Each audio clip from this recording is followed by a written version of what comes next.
Hey there, Michael Mann, General Manager of Chick-Fil-A Barnett Shoals here in Athens. And I'm joined today by Kent Gresham. Kent, introduce yourself if you would. Hey, so I'm Kent. I used to work for Chick-Fil-A, but now I'm a certified personal trainer, Christian minister, health coach, and a functional movement specialist. All that stuff is basically related to, helping people accomplish their goals, whether it's a goal that's requiring them to be mentally stronger or physically stronger in some way. And seeing people, when they come in, they don't have confidence, or they're nervous, or they're anxious, watching them over a 3-month period where now I have confidence. A month later, man, I don't even remember when I was nervous. And then a year later, it's like they don't need me, and that's a good thing. What's something that you've been learning or experiencing lately that you feel would be worth sharing with someone else? In ministry, I would say learn to be flexible. In the past, I was very used to doing a lot of things in person. We would go to people's houses, or I'd be on campus.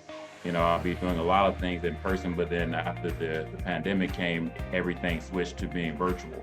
To me, that feels a bit awkward, but at the same time, it's still about encouragement in the ministry and with my training. It's about helping people. So that's been an adjustment. What are 2 or 3 things that you remember learning or experiencing, or maybe even going through, that you would point to as things that you were able to take and then sort of absorb them either into who you are or how you go about your business or your life, or even just things you learned at that point in time? First would be how to talk to people I didn't know personally. So learning how to, have a little bit of small talk, or learning how to just learn things about people, and that allows you to engage and allows you to have better teamwork.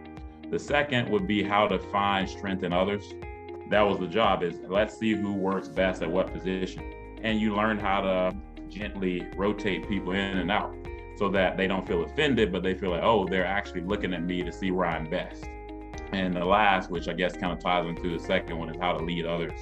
If you're a leader, that means that you can do everything that you're asking of this other person, and you also can do it in a way that they don't feel threatened, or they don't feel like, oh, well, you're above me. Being a leader is being able to bring yourself down to be right beside that person, doing the exact same thing they're doing so that they feel supported. What would be some experience or some insight that you would share with someone who's maybe a few years younger, or not quite as far along on their future path to success? The first would be either you take a sheet of paper, or if you like me, you take your phone and your notes out. So that's what I just, whenever I get something, I put in my notes. But you take that and you write down everything that makes you happy. I mean, every single thing that you can think of in life, whether it's physical, whether it's learning, whether it's helping somebody, if it's the ocean, whatever the case, you put all those things down first. Okay. The next thing you would do is part 2 would be to write down what goals you have in life. Now, some younger people might not have any goals yet. Well, now this is the time. Now you need to make those goals. And if you feel like it's a big task, well, make a small one. Like, hey, I'm gonna wake up in the morning at 6 a.m. and do 10 push-ups, or meditate, or read a Bible verse, or, whatever the case. Make a real small one. And then from there, you're gonna build into other ones. Well, now 3, now you need to see how the things that make you happy and your goals intertwine. Okay? Because when you do that, now you're building a plan.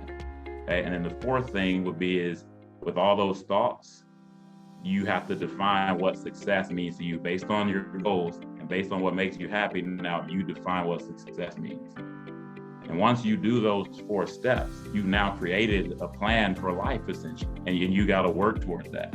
What would be any final thoughts that you would want to share, really in any realm of something that would be on your heart that you would want to share? Mainly just Chick-Fil-A. It was like a second home for me. It was a place that I didn't think I would like, and then I learned that I loved it. And all the people who were around me, the way we supported each other, the experiences we had, the love that was shown in a lot of different ways.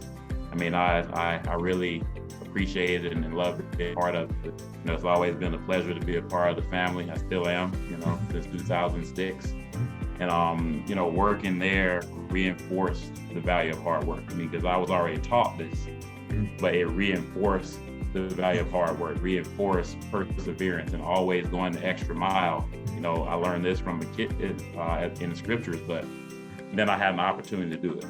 The last thing I'll say is, you know, on that note, it's a scripture that I think of, and it's very simple, but the one about going the extra mile in the Bible, it says in Matthew 5:41-42, it says, and if someone in authority compels you in the service to go a mile, go with him 2 miles.